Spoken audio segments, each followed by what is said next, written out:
Sasa tunamwambia Rais Samia, jambo la kwanza, kama anafikiri ni muhimu kukutana na kujengeana imani, jambo la kwanza, makamishna wa sasa ni akina Omari Mapuri ambaye alikuwa ni katibu mwenezi wa CCM.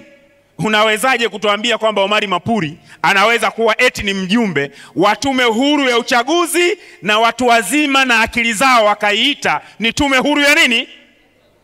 Hii tume ndio iliyoharibu uchaguzi wa mwaka 2020. Dhana ya integrity kwa tume hii haifanyi kazi, ndugu Wasira.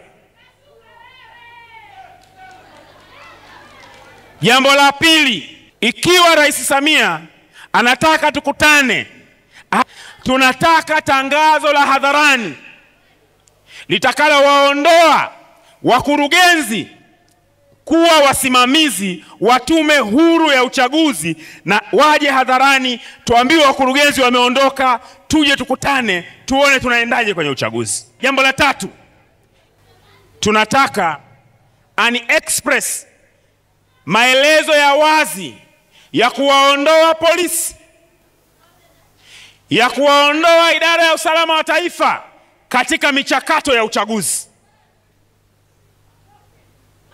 na raia waruhusiwe kumhoji polisi yeyote anayekuja kuingia kwenye kituo cha kupiga kura.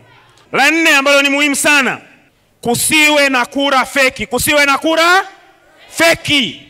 Na ili kura feki zisiwepo, mchakato wa uchapishaji wa makaratasi ya kura urudi kama utaratibu wa huko zamani.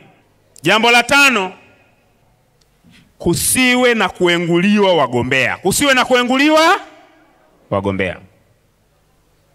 Ndugu zangu, uchaguzi wa nchi hii ukimuondoa rais, wanaochaguliwa wengine wote sifa yao ni kusoma na kuandika.